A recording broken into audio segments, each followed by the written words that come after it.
kerja 5 bulan itu ada insiden. Insiden Anak apa yang itu? aku jaga umur 3 tahun itu jatuh dari skuter. Terus kepalanya tuh bocor. Dibawalah ke rumah sakit. Terus abis itu pulang, terus memnya. Kamu matiin Teman YouTube-ku, saya. Dok, YouTube-ku yang satunya matiin, HP-mu yang satunya matiin. Suaranya mantul. Oh, ini aku oke, yang live aku matiin ya, soalnya aku pakai HP yang satunya. Iya, yang live dimatiin sayang, suaranya mantul ke saya lagi.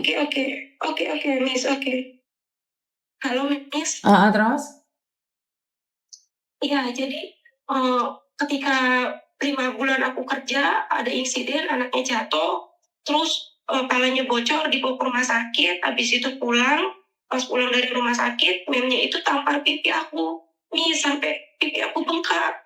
Sudah itu aku nggak rasa kan, ganti hari besoknya itu ada pembantu satunya yang jagain bayi baru lahir, itu dia lihat pipi aku bengkak, tadinya aku nggak tahu, terus dia foto karena waktu itu HP aku disita, dipoto, dia bilang nanti ini buat bukti suatu saat kamu ini bakal dibutuhin.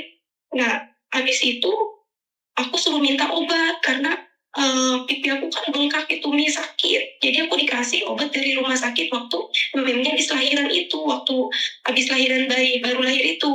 Nah, di situ aku foto juga obatnya. Nah, singkat cerita, hari-hari itu bos aku tuh nggak baik perlakuannya.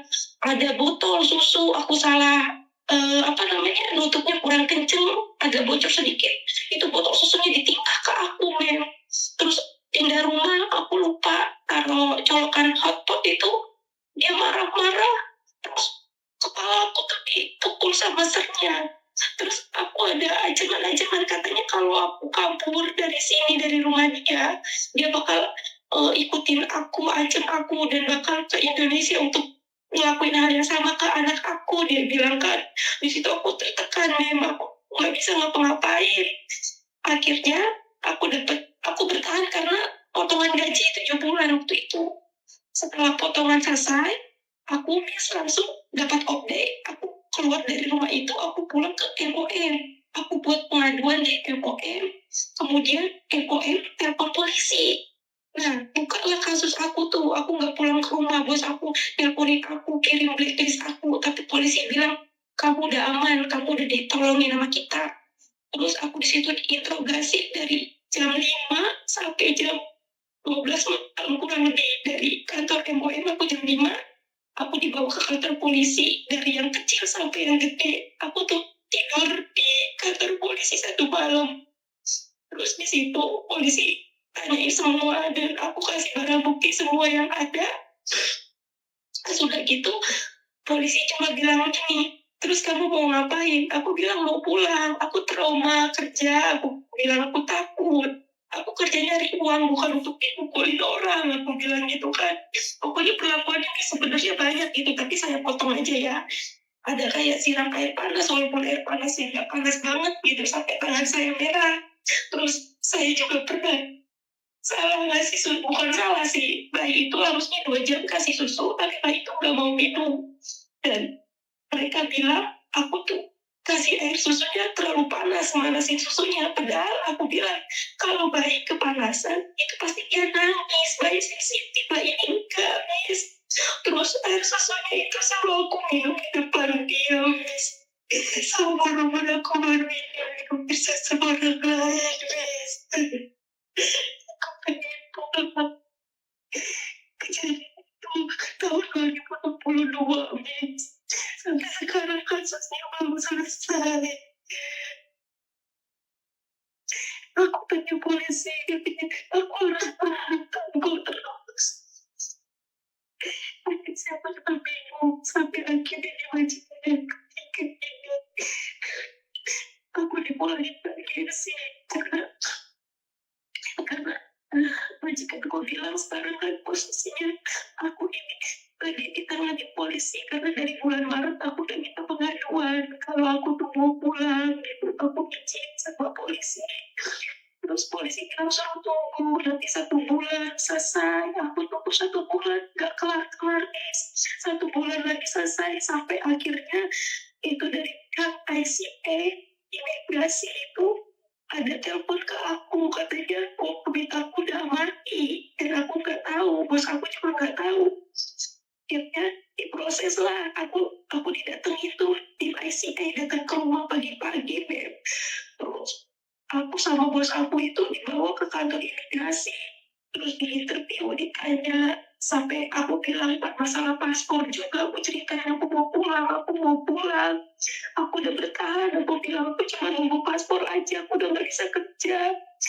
Terus kemudian aku harus nunggu polisi, aku dikasih spesial pas karena waktu udah mati. Jadi ICA ngeluarin spesial pas untuk aku 1 bulan sampai nunggu proses selesai. Udah 1 bulan aku nunggu, bis katanya belum selesai, ditambah lagi sama ICA itu 1 bulan, udah ditambah lagi, terus udah mati. Polisi yang mau ngasih lagi spesial pas aku dialihin lagi karena di ICA imigrasi katanya udah selesai di urusan polisi. Udah selesai di urusan polisi ini 1 bulan, aku malah dikirimin lagi spesial pas lagi, Beb. Bis, aku suruh tunggu lagi 1 bulan, sedangkan aku udah dipulangin ke agensi sama bos aku itu. Karena bos aku takut kalau suatu waktu aku dipulangin sama polisi, itu harus pergi dari Singapura gitu kan, karena aku udah gak ada work permit gitu. Jadi bos aku tuh takut aku pergi secara tiba-tiba, dia belum ada pembantu baru, makanya aku dibalikin ke agensi. Di agensi ini aku udah 2 minggu gak dapet kerja, terus yang kemarin itu aku belum genap 1 bulan gaji, aku gak punya uang di sini. Aku udah bilang sama polisi, aku bilang minta dipercepat atau beri aku part-time untuk aku nunggu masalahnya sambil aku di sini nyari uang. Itu nggak ada uang, aku bilang anak aku di rumah nungguin aku cuma pengen pulang gitu ini. Dan aku tanya agensi bilang nunggu kabar dari polisi. Aku telepon polisi, katanya aku harus nanya ke MOM karena dia yang berwenang untuk ngasih izin aku kerja part-time atau kerja apa di sini, katanya. Dan aku belum dapat info lagi. Terus aku coba cari nomor MOM, aku hubungin. MOM bilang suruh tanya ke agensi aku, minta cari kerjaan. Dan aku bingung ini, aku belum ngomong sama agensi aku karena agensi aku ini hari ini baru pulang dari office, terus langsung masuk kamar, aku nggak berani karena aku kan harus lihat situasi dulu, kondisinya. Terus gimana saran di sini? Oke, pertama kamu sudah kabur itu berapa lama di MOM? Waktu itu aku kabur di MOM tahun 2022. Aku selesai potongan di majikan pertama. Berarti kamu sampai sekarang kasusmu belum selesai? Iya, katanya belum selesai aja. Terus aku bilang, sampai berapa lama Pak? Saya harus tunggu di sini, dan sedangkan saya nggak kerja. Nah, paham nggak kenapa Miss Yuni itu ada apa-apa itu saya ngelarang kalian kabur? Lebih baik berbicara baik-baik. Kenapa? Karena kalau sudah kasus, itu akan memakan waktu yang lama sekali. Ini pertama. Kedua, waktumu terbuang sia-sia. Ketiga, harusnya kamu keluar negeri bisa kirim uang ke negara sendiri. Akhirnya kamu di sana itu nggak punya pekerjaan dan nggak boleh bekerja. Bener nggak sayang? Sama juga dengan kasus yang ada di Hong Kong sayang. Jadi seperti itulah. Jadi karena keadaan kamu itu nangis nggak kuat bukan karena apa? Karena kamu ada di luar negeri tapi nggak bisa kirim uang ke negara sendiri, bener nggak sih?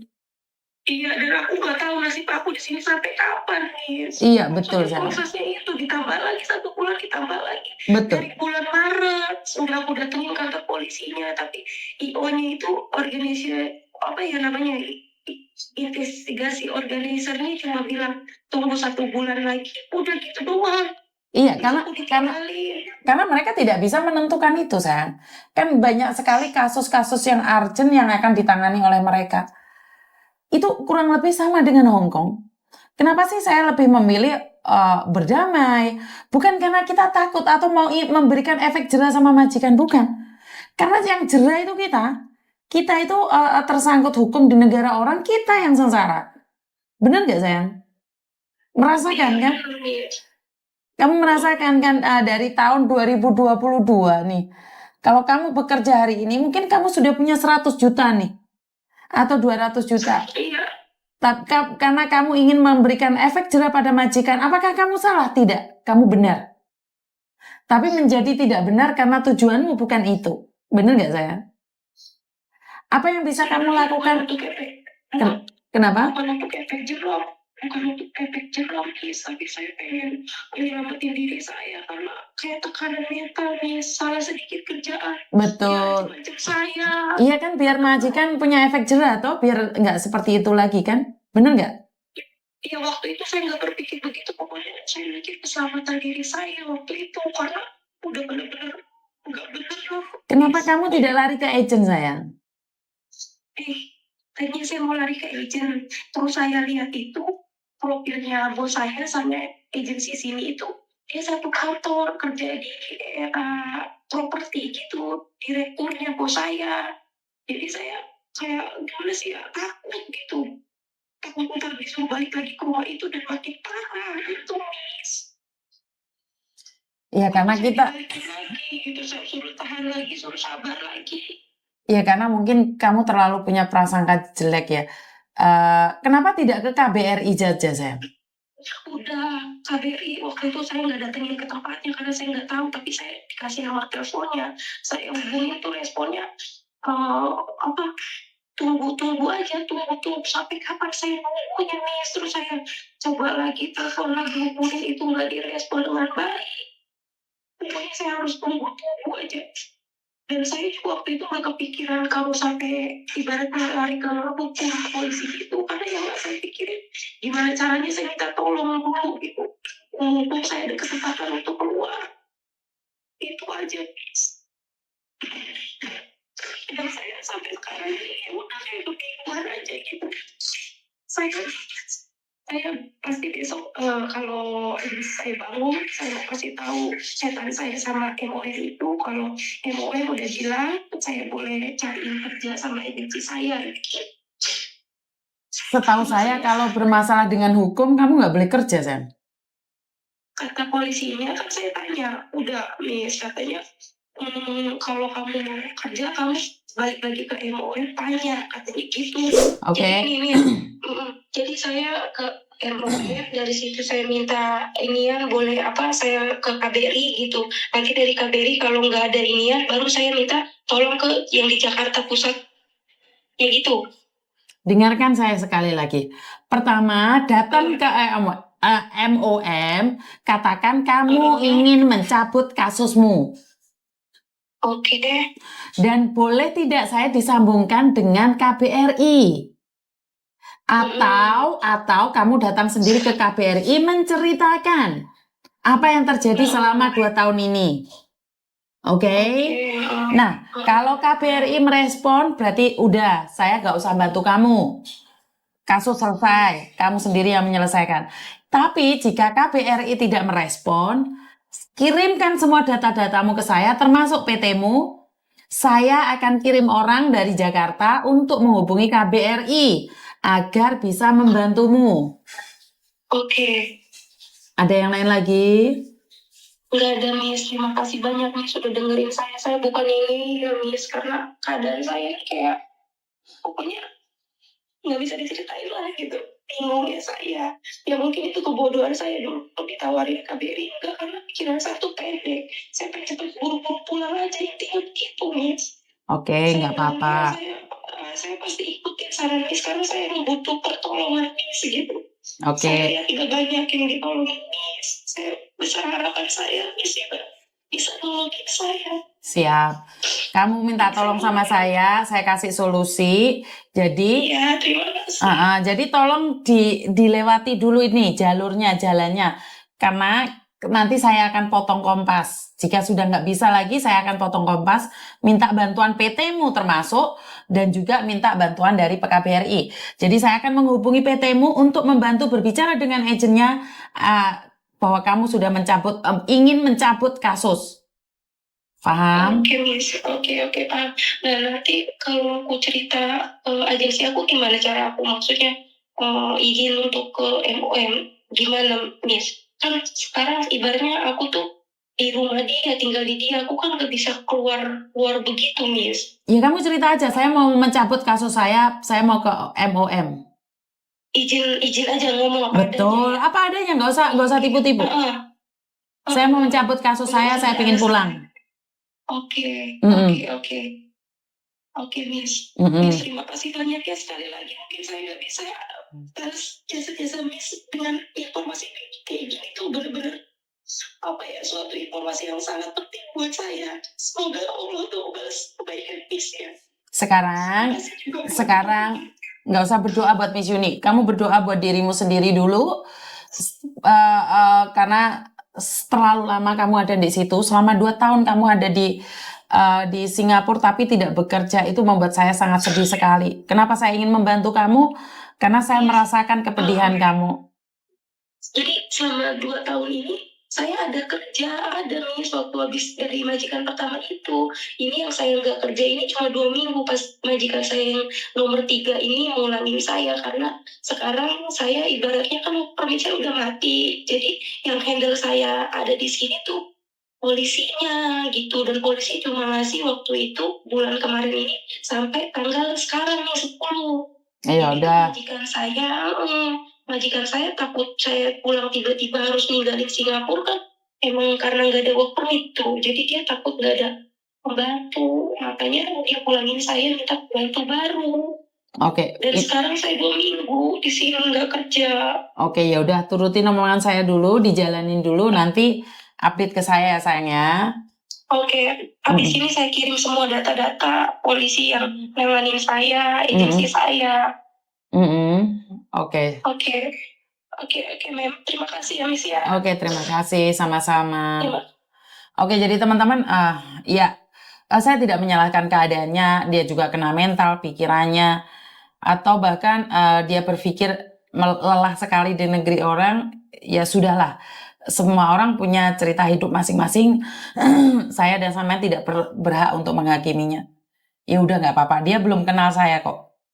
Baru 2 hari ini dia lihat saya. Bener nggak sih? Jadi baru 2 hari.